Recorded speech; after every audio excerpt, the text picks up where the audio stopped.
Oi, eu sou o Sludge, seja bem-vindo a mais um vídeo. Hoje nós vamos fazer um review sobre o episódio 18 de Jujutsu Kaisen, que lançou na última sexta-feira, dia 12 de fevereiro de 2021. Com esse episódio, atualmente, o anime adaptou 45 capítulos do mangá. Bom, o episódio começa com o começo da luta entre o Noritoshi Kamo da escola de Kyoto contra o Fushiguro. A luta deles inicia de uma forma bem intensa e é chumbo pra todo lado, literalmente. O Noritoshi Kamo, como eu já devo ter dito em algum vídeo anteriormente, ele tem a habilidade de manipulação de sangue. Então, logo no começo da luta entre ele e o Fushiguro, ele tá lançando umas flechas, que ele tá com arco e flecha, tem algumas flechas na aljava, e ele tá lançando algumas flechas. Nisso, o Fushiguro, usando aquelas tonfas, ele consegue se defender das flechas, e numa dessas que ele joga na parede, ele percebe que tinha um pouco de sangue na ponta da flecha. Esse sangue, ele é o fator crucial para a habilidade do Noritoshi Kamo. Como eu disse, é a manipulação de sangue. Com isso, ele pode usar a energia amaldiçoada dele para controlar a direção das flechas, que é isso que ele faz, como a gente viu no episódio. E aí, nesse momento, a gente tem até uma explicaçãozinha do Fushiguro, onde ele fala sobre a manipulação de sangue do Kamo, e ele diz que é uma habilidade perfeita para os três clãs, que ele diz que combina muito com o gosto dos três clãs pela linhagem sanguínea, né, como é o caso do Kamo. Isso é até comentado um pouco mais à frente, a gente vai chegar lá. E aí, nesse momento, quando o Fushiguro fala sobre a habilidade do Kamo, é onde eles deram meio que uma pausa na luta, porque as flechas do Kamo estão acabando, e o Kamo diz que ele não quer que ele se segure e tudo mais, e eles ficam trocando essas pequenas farpas, e tem esses momentos onde eles param e pensam sobre a habilidade um do outro. Como o Fushiguro fez com a habilidade do Kamo, o Kamo também pensa na habilidade do Fushiguro, que é onde ele fala pra gente um pouco sobre ela, que é a técnica das 10 sombras, que ele cria 10 Shikigamis a partir das sombras. As sombras são como mediadoras. Essa técnica é uma técnica lendária do clã Zenin. Zenin é a família da Maki e da Mai, caso vocês não saibam, ou caso vocês não lembrem, acontece. Então, nessa técnica das 10 sombras, ele pode criar 10 sombras, que elas vão ser usadas como mediadora para esses Shikigamis. Como a gente sabe, o Fushiguro não usou as 10 sombras dele para criar 10 Shikigamis diferentes. A gente teve acesso a alguns. Apareceu o Nui, os cães divinos, os sapos, e nesse episódio, um pouco mais pra frente, vai aparecer uma nova figura, que a gente já vai falar sobre ele. Bom, a luta do Kamo e do Fushiguro, ela continua estourando, eles continuam lutando lá, mas a gente tem uma mudança de cena onde aparece a Miwa, e ela tá meio que comentando sobre o fato dela ter ficado sem a espada dela e ela ser inútil dessa forma. Então o telefone dela toca, ela olha e vê que é o Mekamaru ligando. Então ela atende. Nesse momento a gente ouve a voz do Inumaki usando o poder dele, das palavras amaldiçoadas, e ele fala pra Miwa dormir, e ela instantaneamente cai no sono com o celular assim caído do lado dela. Bom, depois disso a gente tem uma passagem da cena também, onde mostra os professores e os diretores sentados naquela salinha, onde a Mei Mei tá usando os corvos dela para dar visão para eles do campo de batalha, mostrando o que está acontecendo e tudo mais, e eles veem que a Miwa caiu no sono, e aí como é que é o nome dela? E aí a gente vê a Utahime levantando e dizendo que ela vai lá ver como é que a Miwa tá, né, e tudo mais, porque ela tá caída, e o espírito amaldiçoado mais forte, que faz parte de toda a batalha entre as duas escolas, ainda tá solto. Então pode ser que o espírito encontre a Miwa e possa machucar ela de alguma forma, ou até matar ela, já que ela tá dormindo.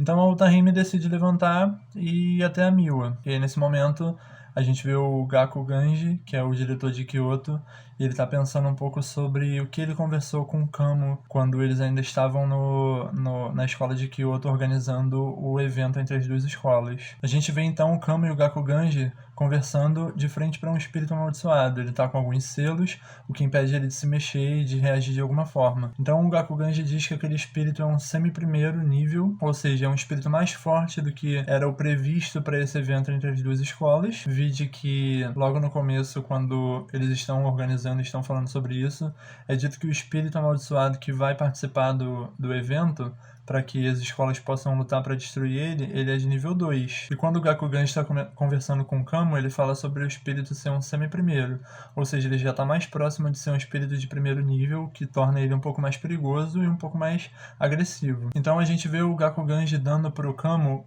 um recipiente com um pouquinho de sangue e uma flauta. Esse sangue ele pertence ao espírito amaldiçoado e a flauta seria a forma de despertar o espírito.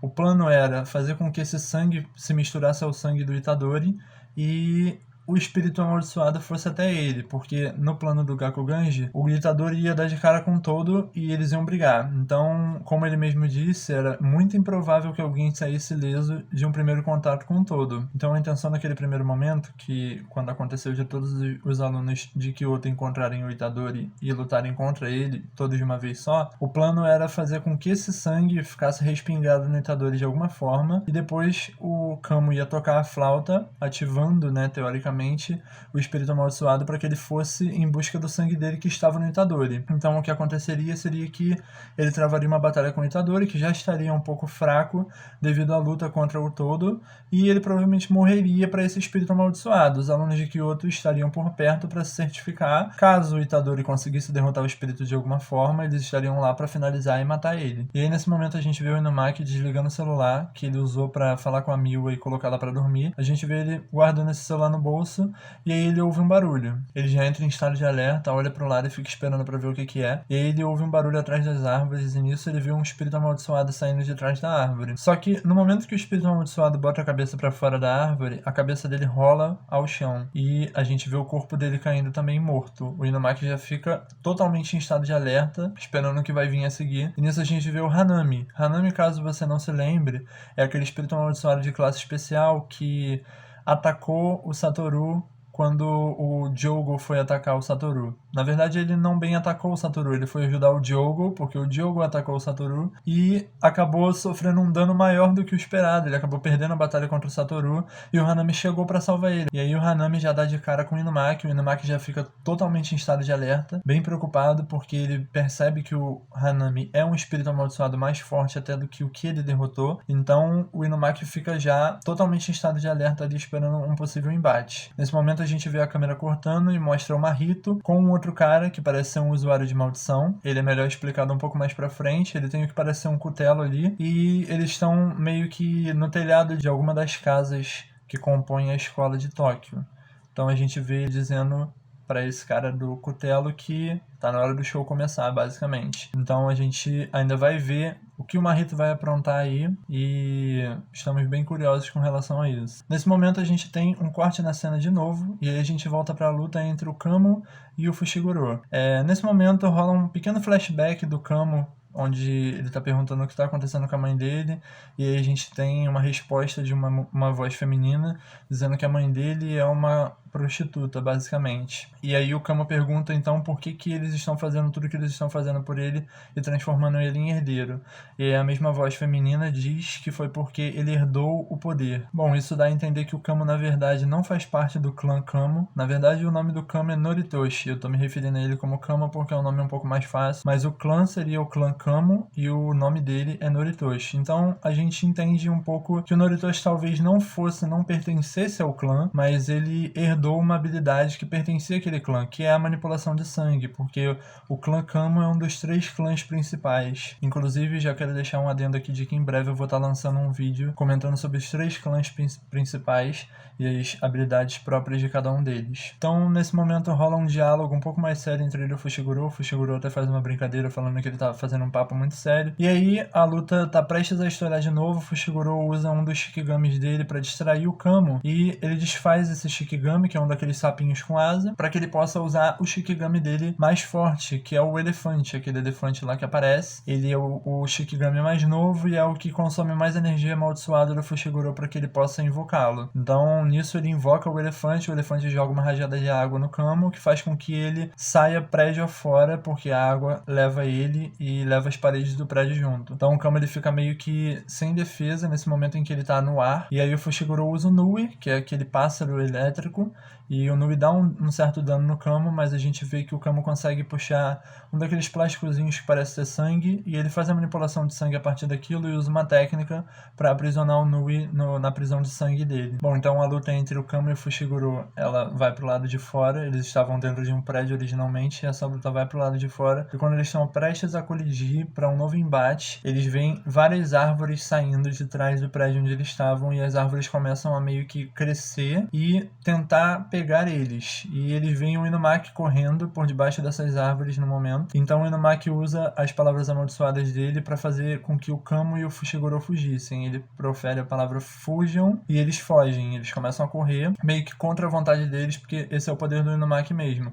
Então eles começam a correr loucamente, tentando fugir daqueles galhos que estão crescendo e estão perseguindo eles. Os três se juntam e eles continuam correndo, esquivam bastante dos galhos, até que eles dão de cara com Hanami, quando outros galhos surgem de um local onde eles estavam correndo. Então Hanami surge nesse momento. Depois disso a gente tem uma mudança de cena e a gente volta para aquele local, para aquela sala onde os professores e os diretores estavam. Então a gente vê o Satoru, a Utahime, o Gakuganji e o Masamichi. Os quatro estão lá. E aí nesse momento que eles estão meio que decidindo se a Utahime vai atrás da Miwa ou não, todos aqueles pergaminhos que estavam na parede, que eram referentes a cada espírito amaldiçoado que estava no campo de batalha, eles todos são derretidos automaticamente com aquela energia amaldiçoada vermelha. Eles queimam. Enquanto isso, os professores e os diretores se olham e eles ficam meio na dúvida do que aconteceu, porque quando o pergaminho queimasse com uma chama amaldiçoada vermelha, significaria que os alunos de Tóquio conseguiriam derrotar os espíritos amaldiçoados.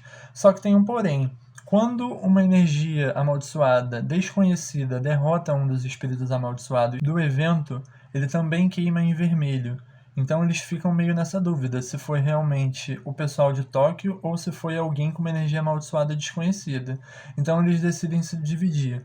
O Gakuganji vai junto com a Utahime e o Satoru para ver o que está acontecendo e para procurar onde estão as crianças, né, onde estão os alunos, e eles saem juntos. Aí a gente tem um outro corte de cena onde mostra eles correndo, o Satoru por cima e o Gakuganji e a Utahime mais por baixo pelo chão mesmo. O Satoru tá por cima de um prédio, que dá a entender que é um muro, e eles vão correndo até um certo ponto, e aí nesse momento a cena muda, ela vai para onde está aquele cara do cutelo e mostra ele batendo numa espécie de um prego, e aí depois disso ele profere aquelas palavras mágicas, por assim dizer, para descer a cortina, que é aquele tipo de barreira onde os espíritos amaldiçoados eles costumam sair se eles estiverem escondidos. Só que as barreiras têm algumas diferenças e a gente vai falar dela agora. Quando a cena volta pro Satoru com a Utahime e o Gakuganji, eles param na frente da barreira. Eles estavam correndo juntos e eles param na frente da barreira. E o Satoru ele tenta entrar, só que assim que ele encosta na barreira, acontece um choque, alguma coisa, e a mão dele é repelida e ele dá um salto para trás assim de susto. Então a gente vê que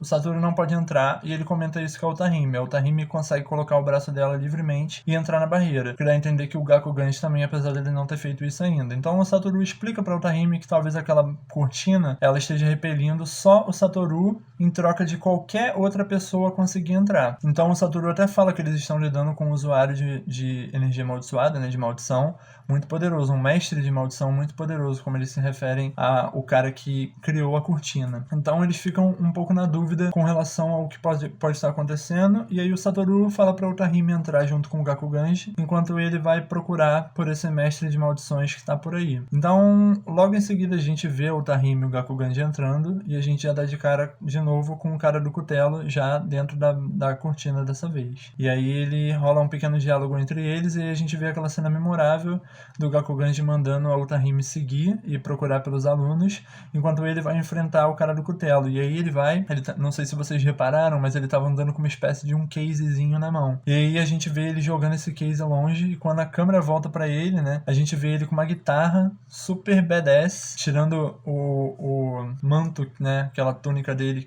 aquele kimono, né, que tava envolvendo os braços dele, e aí ele tá com uma blusa preta, tipo, super rockstar, com a guitarra na mão, e aí aparentemente vai rolar um embate aí entre ele contra esse cara do cutelo. Depois disso a gente já entra na última cena do episódio, onde mostra o Hanami contra o Inumaki, o Fushiguro e o Kamo, e aí eles estão meio que apreensivos, né, sobre o que é essa maldição, porque eles não conhecem o Hanami.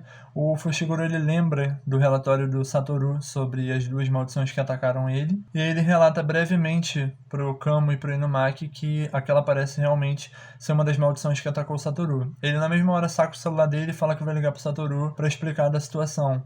E aí o Hanami já se antecipa, meio que dá um teleporte, aparece na frente deles e destrói o celular. Eles todos ficam um pouco assustados, eles já se dispersam e tudo mais. E aí o Hanami começa a falar, a princípio naquele dialeto meio desconhecido dele, que ninguém entendia nada até agora. E do nada, a voz dele se faz extremamente compreensível aos ouvidos dos nossos personagens. E aí o Fushiguro até fica meio sem entender o que tá acontecendo, porque até pouquíssimo tempo atrás ele não conseguia entender absolutamente nada do que o Hanami estava falando. E agora a voz dele, apesar de entrar ainda um pouco desconexa, quando as palavras passam pela mente dele, ele consegue entender perfeitamente o que o Hanami está falando. E aí o Hanami fala algumas coisas lá sobre natureza e sobre o fato dos seres humanos não serem necessários porque eles estavam destruindo a natureza. E aí meio que começa o que parece ser o embate entre Inumaki, Fushiguro, Kamo contra Hanami. O episódio acaba assim, com o Hanami meio que com os braços abertos e com os galhos saindo assim de trás de onde ele saiu. E o Inumaki, o Fushiguro e o Kamo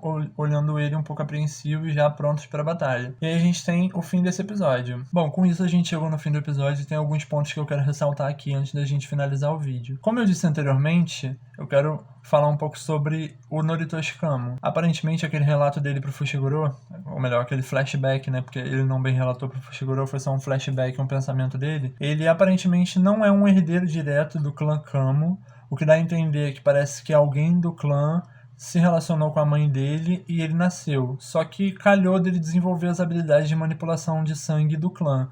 E como não é intenção do clã Kamo, assim como não é intenção de nenhum dos outros clãs grandes, que a habilidade própria deles saia do controle, né, pertença a alguém que não pertença ao clã, eles transformaram o Noritoshi no herdeiro do clã Kamo, devido ao fato de ele ter desenvolvido a habilidade de manipulação de sangue. Então a gente já tem um background bem interessante aí do Noritoshi, envolvendo a mãe dele, que ele até fala que ele precisa agir como o verdadeiro herdeiro do clã Kamo, em prol da mãe dele, em prol da segurança da mãe dele. Então a gente vê que tem toda uma preocupação do Noritoshi em volta da mãe dele, o que pode acontecer. Ele provavelmente deve ter sofrido ameaças com relação à mãe dele por parte do clã, né, caso ele quisesse se rebelar de alguma forma, que a mãe dele poderia sofrer os riscos por essa rebelião dele. Então ele se porta o tempo todo como esse cara extremamente sério, extremamente metódico, sistemático, como verdadeiro herdeiro do clã Kamo. E um outro ponto que eu queria ressaltar também, só mais esse pro vídeo não ficar muito longo, é sobre esse possível mestre de maldições que é o responsável por essa cortina, porque a gente viu